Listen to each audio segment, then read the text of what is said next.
Bien, entonces hablemos entonces de la continuación de la clase vez pasada de química, cinética química. Habíamos hablado la semana pasada sobre la velocidad de reacción, ¿verdad? De ciertos compuestos y vamos para hacer tarea del ejercicio 10.11,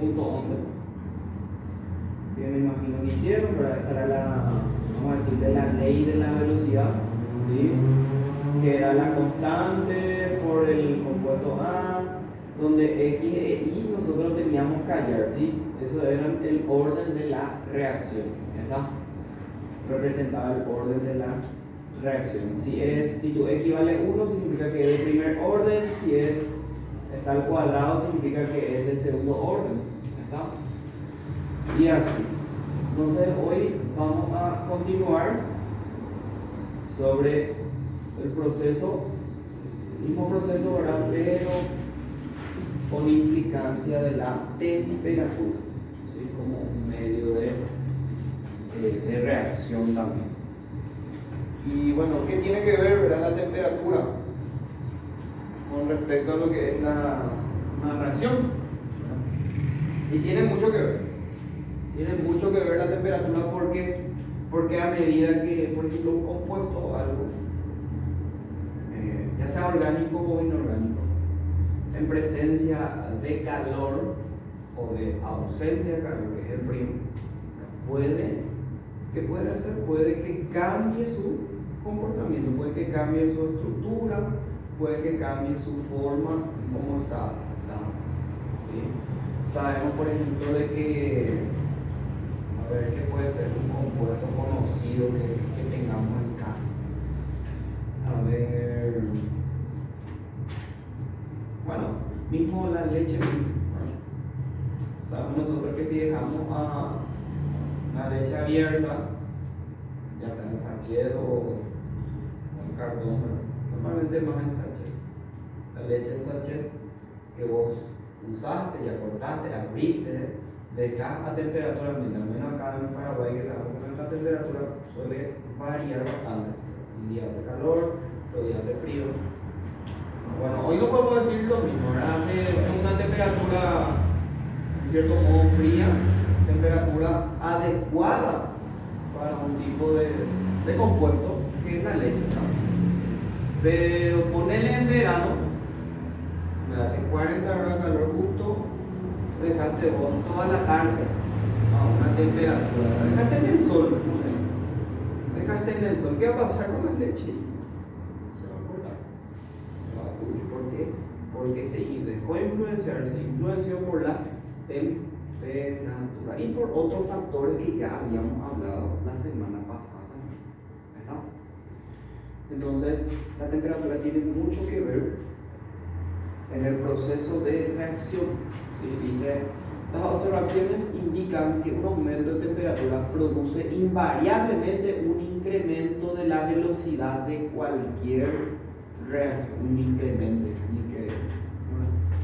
lenguaje inclusive.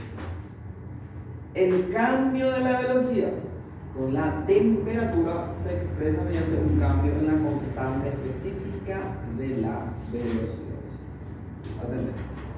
El cambio en la velocidad que esté implicada en temperatura, dice, se expresa mediante un cambio en ¿dónde? En la constante K, la constante de la velocidad. Ahí es donde va a ocurrir ese cambio, ¿sí? Si es que agregamos la temperatura como un medio de cambio.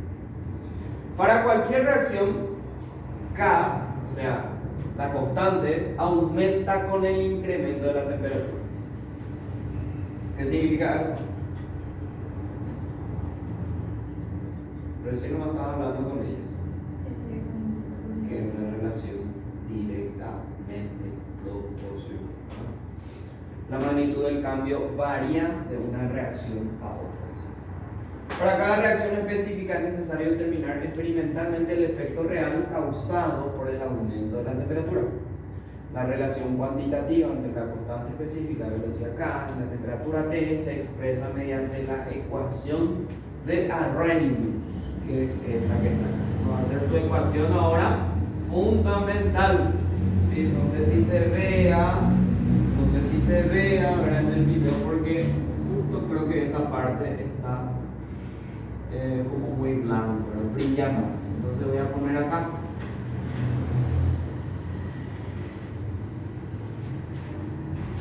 Ahí. La constante K está expresado por una constante numérica que depende de la reacción, que es la A. Y la exponencial, acá agregamos la exponencial. ¿Qué significa eso? Que le aplicamos logaritmo, ¿sí? Logaritmo en base, ¿sí? Logaritmo natural también puede tomar. Y después, ¿qué es la E? Pues menos, está bien. ¿Qué es la E? La energía de activación de la reacción, y la R es la constante de los gases en unidad de energía. ¿Qué quiere decir? Que esta ecuación puede servirte para gases ideales. ¿Sí? ¿Se acuerdan? Vamos, Renato, ¿verdad? Bueno, esta R por T es la que estamos hablando ahora. ¿Ven? Entonces, R por T. ¿Qué tenemos ahora? Bien. Si nosotros le aplicamos para sacar esta exponencial que tenemos acá, la operación contraria de la exponencial es aplicarle el logaritmo natural. Entonces, ¿qué hacemos? Le aplicamos logaritmo natural a ambos miembros. ¿Sí? Logaritmo natural de K es igual al logaritmo natural de A por logaritmo de esto es directamente esto. Cuando nosotros le aplicamos, bueno, te llama una clase de logaritmo. En realidad lo que quiero llegar es que este menos E sobre R por T se baja así tal cual directo. ¿Cómo está acá? ¿Sí? Entonces me va a quedar logaritmo de K es igual al logaritmo de la constante de la reacción, que es el logaritmo de A, menos la energía sobre la constante de los gases por la temperatura. En donde esto deja como logaritmo en base 10, que es la que está ahí. ¿Sí se dan cuenta? Logaritmo natural, el logaritmo natural ponen como logaritmo en base 10 de K igual al logaritmo de A menos E sobre, y la constante R sabemos que tiene un valor dado, que es esto, ¿verdad?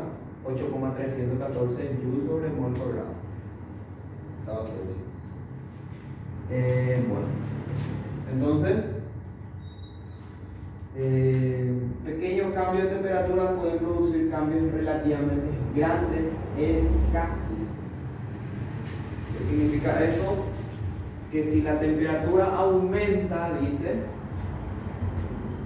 E sobre R por T disminuye. Si este aumenta, la exponencial va a aumentar, dice. La K va a aumentar y la velocidad de la reacción también aumenta, dice. ¿Aquí no? ¿Qué pasa si es que la temperatura aumenta? Dice, esto disminuye. Esto justamente porque es una relación inversamente proporcional. ¿Saben por qué? Lo que les estaba explicando recién a las compañeras es que si tu denominador aumenta, el resultado de esto va a disminuir. ¿Sí? Así como lo que es la fórmula de velocidad, que es distancia sobre el tiempo, ¿verdad? ¿Sí? Acá con este es una relación directa, pero con este es una relación inversa. ¿Sí? Una relación inversa. Si este aumenta, este disminuye. Si este aumenta, este disminuye. Y eso es lo que te dice ahí. Si la temperatura aumenta, si esto es un valor grande, el resultado de esto va a disminuir. ¿Sí? El resultado de esto disminuye. ¿Verdad? Si ese disminuye, bueno, va a disminuir este también por consiguiente. Ahora, ¿qué pasa si es que este aumenta? Si es que esta aumenta, significa que la temperatura disminuye, ¿verdad? Si esto aumentó, significó que la temperatura disminuyó. No te dice eso ahí, pero eso decimos por la validez que tiene esto. Si esto aumenta, tu exponencial también va a aumentar. Si tu exponencial aumenta, tu K va a aumentar. Acuérdate que este depende de este. Y si tu K aumenta, tu ley de la velocidad también va a aumentar, que es la que pusimos la otra vez. ¿Verdad? La velocidad que es K por A a la X, ¿verdad? Por B a la Y, ¿verdad? ¿Sí? Ya que sabemos que la velocidad depende también de la constante de la velocidad. ¿Está? Entonces, por eso es que se dan cuenta de que si la temperatura o aumenta o disminuye, directamente le va a afectar a quién, a la velocidad. ¿Verdad? Y eso es lo que dice, pequeños cambios de temperatura pueden producir cambios relativamente grandes en cambio. ¿Está? Y bueno, hablemos de lo que es la catálisis. Dice, se ha encontrado experimentalmente que algunas reacciones se pueden acelerar por la presencia de algunas sustancias que permanecen sin cambios cuando la reacción ha terminado. Dichas sustancias reciben el nombre de catalizadores y su efecto se conoce con el nombre de catálisis. Con frecuencia es suficiente trazar sustancias catalizadoras para acelerar la reacción. La velocidad de la reacción puede ser también proporcional a la concentración del catalizador, lo cual se determina experimentalmente. Bueno, en fin, ¿qué significa catalizador? ¿O qué es un catalizador?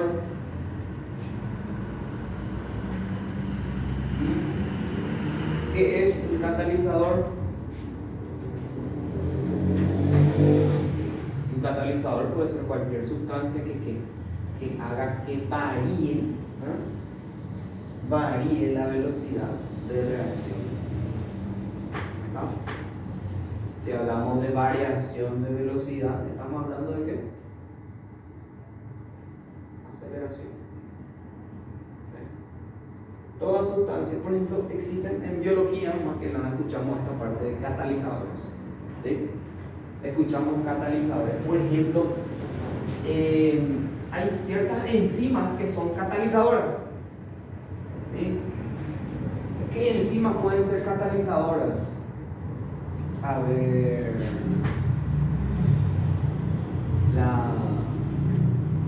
la hidrogenasa.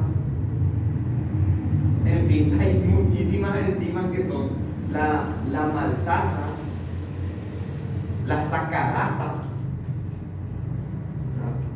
Acuérdate que toda enzima tiene terminación asa, ¿verdad? ¿Sí? ¿Y qué es lo que hace la enzima? La enzima en realidad lo que hace es catalizar, o sea, lo que hace es acelerar el proceso, ¿sí?, de destrucción, de rompimiento de eso, ¿verdad? Si estamos hablando de sacarosa, que es un azúcar, ¿verdad? O sea, es un carbohidrato, ¿sí? La enzima que va a destruir ese azúcar es la sacarasa. ¿Verdad? ¿Se entiende? ¿Y qué es lo que hace la sacarasa? La sacarasa es una enzima catalizadora que acelera el proceso de destrucción de eso. Muy claro. ¿Se entiende de dónde lo que viene esto, verdad? Entonces, dice, la velocidad de la reacción puede ser también proporcional a la concentración del catalizador, lo cual se determina experimentalmente, dice. Por ejemplo, si yo quiero unir dos compuestos A y B, le hago pasar por un catalizador, esto me va a generar una reacción rápida, acelerada, con un compuesto en este caso, llamado C. ¿Verdad? ¿Y qué significa esto? Significa catalizador, ¿verdad? Si vos ves esto ahí de alguna manera, vas a pillar que ahora esto significó que se aceleró el proceso de unión de esto. ¿Verdad? Entonces, la velocidad de reacción de todo compuesto, ¿de qué dependió? Dependió obviamente de la constante, de la velocidad, acá dependió de los elementos, las sustancias A y B, ¿verdad? Con sus respectivos órdenes de reacción, y le agregamos ahora que el catalizador. ¿Sí? El catalizador, ese compuesto, esa sustancia catalizadora, que como te dije, normalmente son enzimas. Esa sustancia catalizadora que también le vas a agregar a la velocidad de reacción, obviamente esto va a tener un orden. ¿Estamos? Entonces dice, los valores de X, de Y y de Z se determinan experimentalmente, así como la semana pasada. Ejemplos de catálisis. Mirá, estos son ejemplos más que nada químicos. ¿Sí? Lo que yo te estaba... mira un poco, acá lo que te dije. ¿Verdad? Pero vamos a ver los ejemplos químicos. Dice, cuando se calienta clorato de potasio para descomponerse en cloruro de potasio y oxígeno, se observa que una pizca de dióxido de manganeso acelera en forma considerable la reacción. El dióxido de manganeso permanece inalterado. Bueno, si yo te hablo de esto no me vas a entender, porque esto tenés que verlo químicamente. Tenés que estar ahí en el laboratorio químico. Tenés que agarrar el clorato de potasio, poner ahí, poner a calentar eso, y ahí eso dice se va a formar cloruro de potasio. O sea, se va a formar una sal, dice. Si voy a agarrar aquí más el clorato de potasio, se va a formar una sal, dice. En términos simples, para que entiendan. ¿Verdad? Cuando el gas hidrógeno escapa de un cilindro hacia el aire, no se observa cambio visible. Sin embargo, si el hidrógeno se dirige hacia platino, finalmente dividido, el platino brilla y luego el hidrógeno se inflama. En ausencia de platino, la velocidad de la reacción entre el hidrógeno y el oxígeno del aire es tan lenta como para ser observada. En contacto con el platino, la velocidad de reacción aumenta. No sabría decirte, no sabría explicarte cómo es esto, porque ni yo mismo sé, no sé cómo sería eso, ¿verdad? Pero te explica algo químico, algo que puede ocurrir. En realidad vamos a ver si es que da el tiempo para ver eso, ¿verdad? Cómo es, en forma de video, ¿verdad? Seguramente en YouTube sí o sí va a ver, ¿verdad?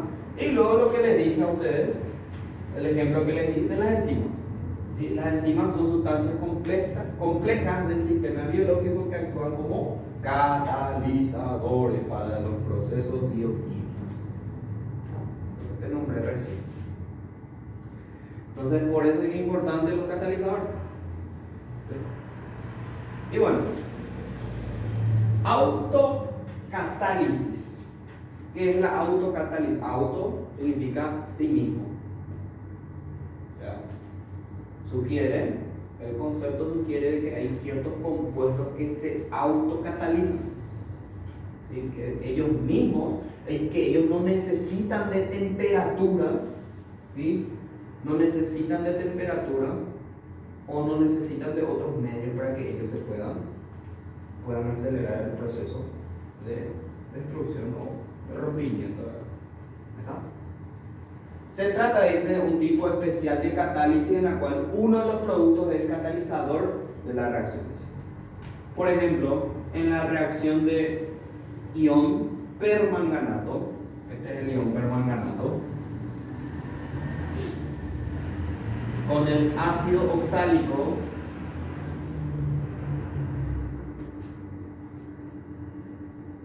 y el ion manganeso,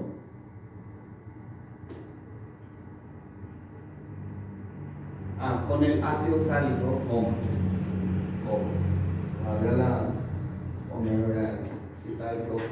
pero bueno, el ion manganeso, dice, es el catalizador de la reacción. Ahí. El ion manganeso. El ion es el catalizador de la reacción. Bueno.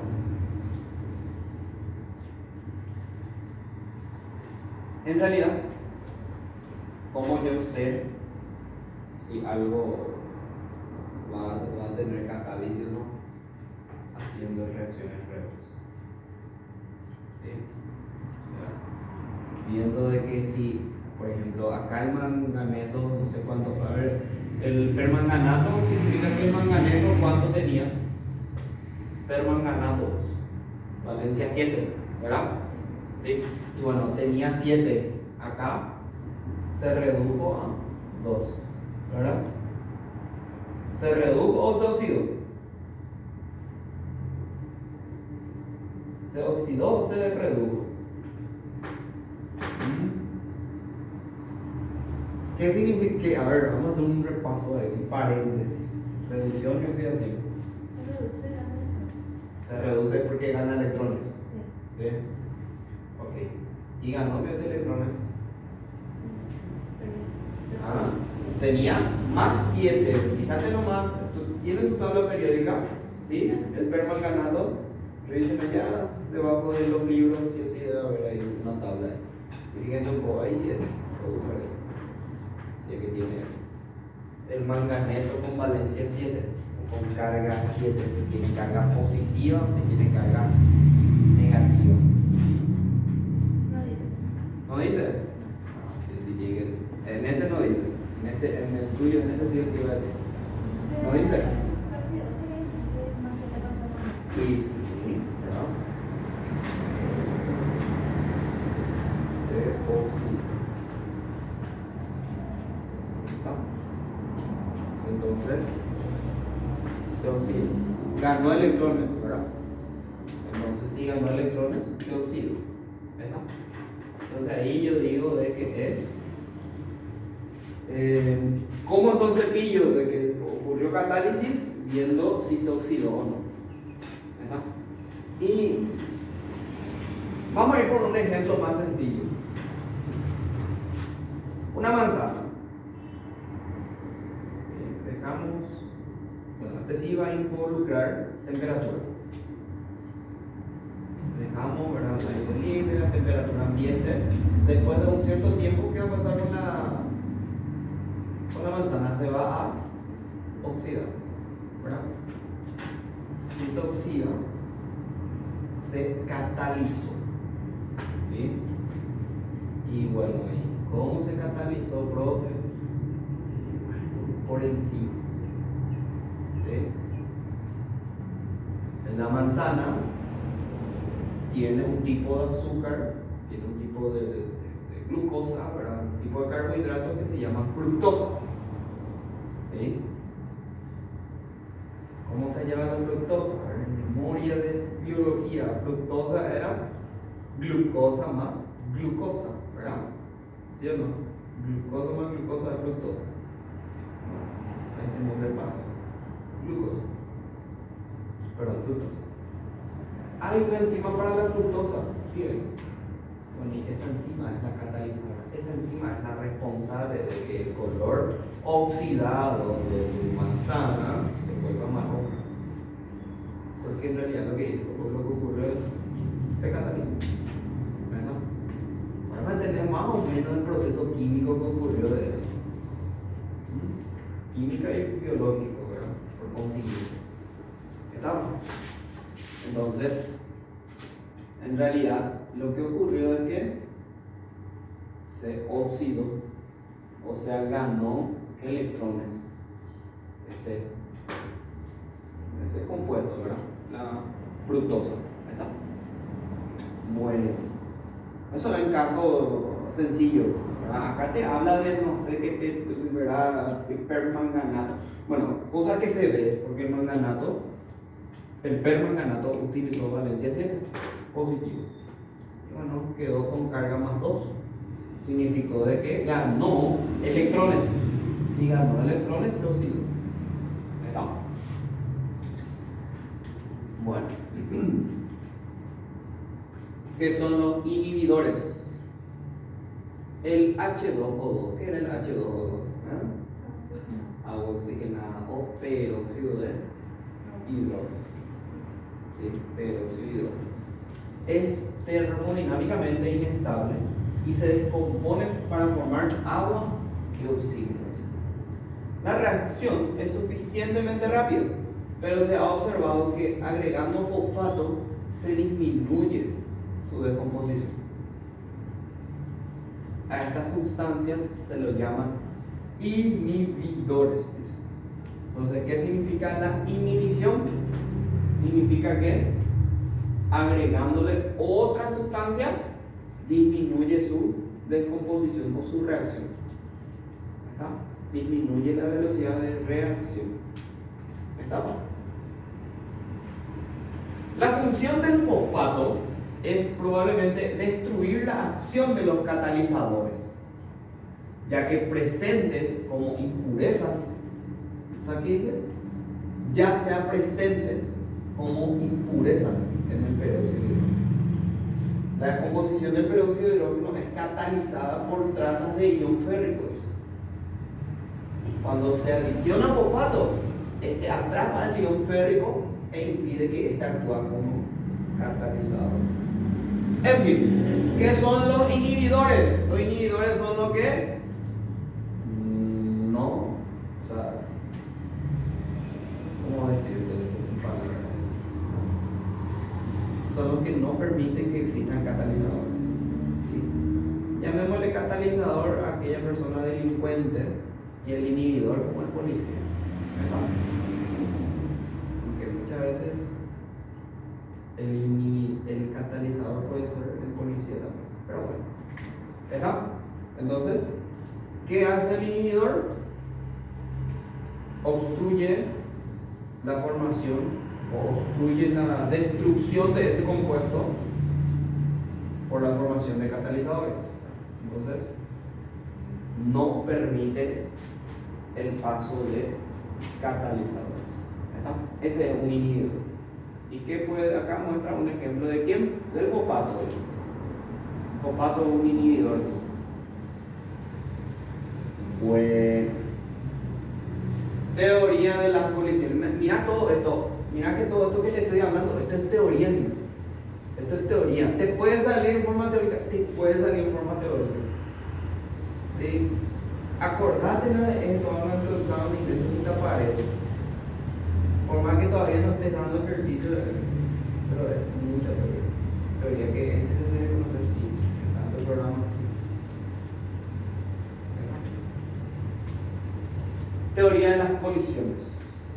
Bueno, muchos de los fenómenos observados respecto a la cinética química se pueden interpretar por la teoría de las colisiones. Para que una sustancia A reaccione con una sustancia B, es necesario que las partículas de A, moléculas, iones o átomos, choquen con las partículas de B. En la colisión, los átomos y los electrones se reordenan. Existe un reajuste de los enlaces químicos, lo que conduce a la formación de otras especies. Lastimosamente, en su programa de física no entra en la parte de choques, es una parte de, en realidad, de cinemática. Tipo de choque puede ser elástico cuando rebota o inelástico cuando permanece. Normalmente los accidentes automovilísticos son choques inelásticos, ¿verdad? Porque no rebotan. Entonces, esa parte de física es muy importante para poder comprender esto. Pero bueno, te explico más o menos. Dice, de acuerdo con la teoría de las colisiones, la velocidad de cualquier etapa de una reacción depende de dos factores: el número de colisiones por unidad de tiempo entre las partículas reaccionantes que actúan en dicha etapa, la fracción eficaz de dichas colisiones, y así. O sea, en realidad lo que ocurre es que en un choque o en una colisión, ya sea elástica o inelástica, permanece constante el momento.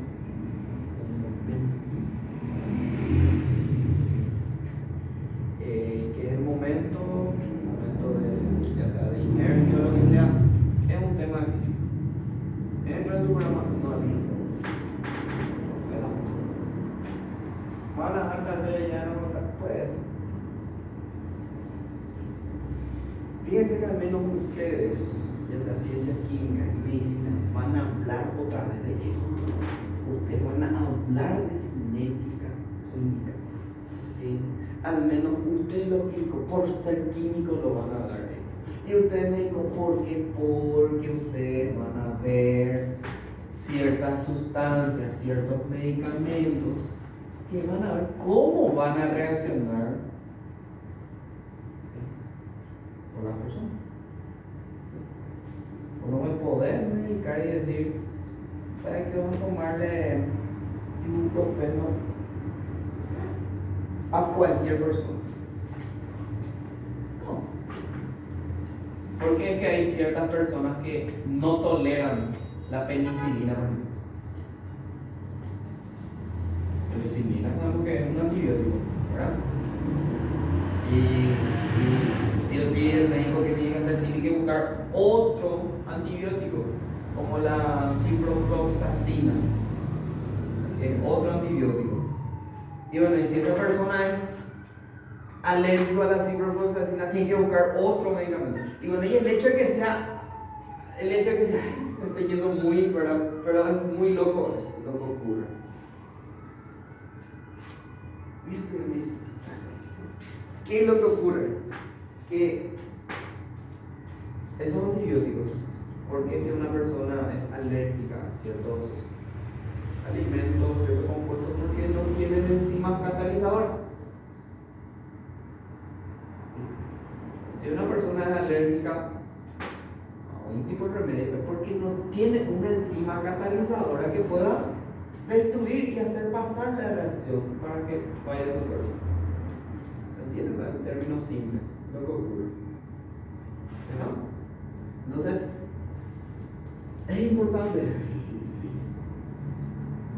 Bueno, entonces, por ejemplo, en una caja que contiene moléculas A y moléculas B, existe cierta frecuencia en las colisiones entre las moléculas A y B. Si se colocan más moléculas A en la caja, la frecuencia de las colisiones aumenta. En una mezcla gaseosa que contiene un molde A y un molde B, en condiciones normales de presión y temperatura estándar, el número de colisiones entre A y B asciende a 10 a la 30 choques por segundo. ¿Qué quiere decir? De que los gases, la mayoría de los gases, chocan más que sustancias sólidas o sustancias líquidas, a pesar de que nosotros no veamos. ¿Verdad? Bueno, si cada uno de ellos diese lugar a una reacción, esta se completaría en un instante y todas las reacciones serían rapidísimas. Y sí, imagínense que el aire, que sabemos que es una mezcla de distintos compuestos, ¿verdad? Imagínense que todo eso hacía reacción, ¿verdad? Iba a explotar todo el tiempo, ¿verdad? Iba a haber siempre una explosión o lo que sea, ¿verdad? Entonces, las reacciones son rapidísimas.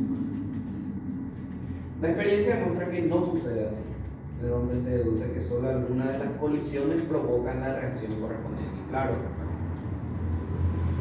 en la realidad nos vemos que, por ejemplo, en el aire, el nitrógeno junto con el oxígeno se chocan y hay una explosión, ¿no? No ocurre eso. Los choques de A y B pueden ser tan débiles, de tal forma que no se produzca tras ellos cambio alguno en la naturaleza de las moléculas, que se separan de nuevo conservando su identidad inicial. Las nubes electrónicas asociadas respectivamente a A y a B se repelen por estar igualmente cargadas, y esta repulsión es a veces suficiente para que en caso de un choque débil ambas moléculas se alejen bruscamente. Atended lo que dice. Que si hay elementos o si hay compuestos que están cargados, ¿sí? Cargados ya sea positiva con positiva o negativa con negativa, se pueden atraer o se pueden repeler. ¿Sabemos eso? ¿Sí? Sabemos que cargas de igual signo se repelen y cargas de signo contrario se atraen. Y creo que este es un principio fundamental justamente de esta parte. De esa parte física, porque en realidad eso lo vemos más en la parte física. ¿Sí? Las cargas de los electrones, cuando son iguales se repelen y cuando son de signo contrario se atraen. Entonces, ¿Por qué eso es? Por la teoría de la colisión.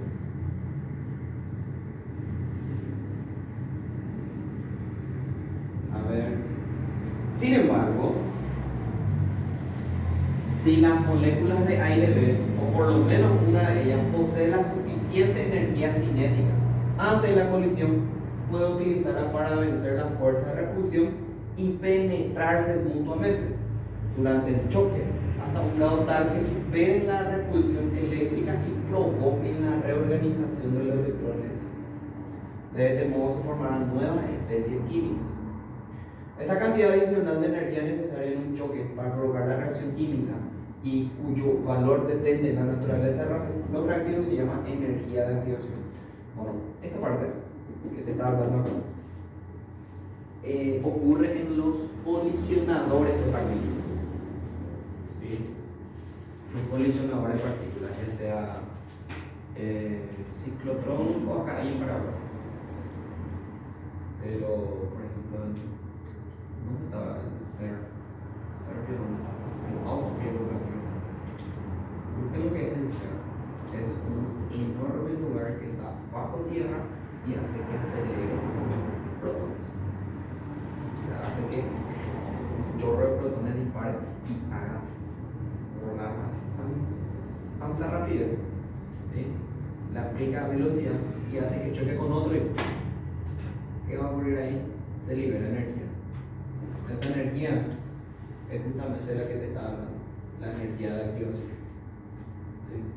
Que se aprovecha incluso para la energía eléctrica. Se aprovecha también para ¿qué? Para formar nuevas especies químicas, ¿sí? Y así. Eso es lo que actualmente está haciendo la física hoy en día. De eso se trata la física moderna ahora, de crear nuevas especies químicas. Y es muy contradictorio, ¿verdad? Los físicos creando nuevas especies químicas, sí. Por eso es que la física y la química están relacionados mucho. Entonces, si nosotros agarramos y generamos, hacemos volar a muchísima velocidad, ¿qué va a generar? Energía cinética. ¿Verdad? Sabemos que la energía cinética depende de la velocidad, depende del movimiento. Y si tiene energía cinética, tiene la suficiente energía necesaria para poder romper la barrera de repulsión y entrar ahí uno con otro. Que haya un choque inelástico entre ellos, se penetren entre sí. Y que genere eso, genere otro nuevo compuesto desconocido. En algunas reacciones es considerable y esto las obliga a proceder con lentitud debido a que las partículas reaccionantes no poseen la energía cinética suficiente para suministrar la energía de activación necesaria. Otras reacciones exigen una energía de activación pequeña y proceden rápidamente, puesto que una fracción elevada de colisión es eficaz debido a que la mayoría de las partículas poseen suficiente energía cinética para suministrar la energía de activación. Para que una colisión sea efectiva, las especies reaccionantes deben poseer al menos una cantidad de energía mínima necesaria para reordenar los electrones externos, para romper enlaces y formar otro. Tener la orientación adecuada entre sí en el momento de la colisión. Y dice, si las moléculas que colisionan no poseen la orientación adecuada, no reaccionan, aunque posean suficiente energía. Desde un punto de vista cualitativo, la teoría de la colisión explica satisfactoriamente los 4 factores que influyen sobre la velocidad de la reacción. La naturaleza de los reactivos, tiene una energía de activación varía uno a otro, la concentración de los reactivos, dado que el número de choques crece al aumentar la concentración, la temperatura, por relación de la temperatura de las moléculas se mueven más deprisa, chocan entre sí con mayor frecuencia y lo que es más importante, los choques son más violentos y adecuados para provocar la reacción. La presencia de catalizadores, pues de algún modo las colisiones son más eficaces durante la catálisis. Imagínate todos estos factores que hagan que aumente la velocidad de la reacción. Habíamos dicho la temperatura, ¿sí? Dijimos que si si esto aumenta, hay una disminución de esto, ¿verdad? Si hay una disminución de la temperatura, aumenta esto. Si esto aumenta, aumenta esto, si esto aumenta, aumenta esto. ¿Verdad? Entonces la temperatura es un factor importante. ¿Verdad? ¿Qué otro? La presencia de catalizador. ¿Sí? Un catalizador, acuérdate que es aquel que acelera el proceso de destrucción o rompimiento o algo. ¿Sí? Los reactivos, dice, dado que el número de choques crece al aumentar la concentración. Sí, por ejemplo, a medida que haya más cantidad de reactivos, eso van a chocarse más entre sí. Y dice la naturaleza de los reactivos, ya que la energía de activación varía de uno a otro. Claro, depende también de los reactivos. Si yo te digo entre, a ver, sodio y flúor, ¿quién tiene mayor energía de ionización? El flúor, ¿verdad? Tiene mayor energía de ionización. Si tiene mayor energía de ionización, bueno, va a tener también mayor energía de activación, ¿verdad? Entonces, sí o sí, el flúor. Por eso es que el flúor, por ejemplo, atrapa a cualquier elemento del grupo 2A o grupo 1A. ¿Sí? Porque tiene la suficiente energía para atrapar ahí. Y ahí formar ese compuesto. Bueno, ¿qué sería flúor con qué le dije? Con sodio, ¿verdad? Fluoruro de sodio. ¿Está? Ahora pues tiene sentido todo lo que estamos diciendo. Es loco de la química cuando empezaba a analizar. Y es muy denso. Cuando empezaba a analizar es muy denso. Porque a medida está entrando más allá. Ya no es, imagina flúor con sodio, me da fluoruro de sodio. No, vamos a analizar. ¿Por qué? ¿Por qué el flúor con el sodio se pone unido? Tiene energía de activación, tiene energía de ionización. Hay un choque inelástico que hace que genere un nuevo compuesto llamado fluoruro de sodio. ¿Sí? Es a su vez, ¿por qué se generó? Porque al momento del choque inelástico hubo una liberación de energía. ¿Sí? Y muchas veces esa liberación de energía que estoy nombrando se forma o se puede ver en laboratorio a través de qué? A través de explosiones. Porque es que hay ciertos reactivos, de alguna manera, cometen y explotar. Famoso en las películas, en las series de química. Vos más que nada vas a hacer mucho de eso. Y vas a hacer mucho de eso en su laboratorio. Entonces, obviamente, no vas a hacer esto. Eso es un pecado para los químicos. Hacer eso, ¿verdad? Que te salga mal la reacción y que explote, ¿verdad? Entonces, la idea es esa, ¿verdad? Y bueno, entonces, eso es lo que estábamos hablando ahora. Las 10:27, ¿verdad? Está una hora menos atrasada. Entonces da el tiempo para que puedan copiar la teoría del estado de transición. ¿Se entendió lo que estamos hablando hace rato? ¿Sí? No estoy hablando en chino con ustedes. ¿Saben por qué digo eso? Porque hasta a mí todo, o sea, no me complica a mí, pero es algo nuevo que yo estoy enseñando a ustedes. No es algo que yo había enseñado hace mucho. Si es que me doy tiempo para que copien, mientras tanto pauso el video.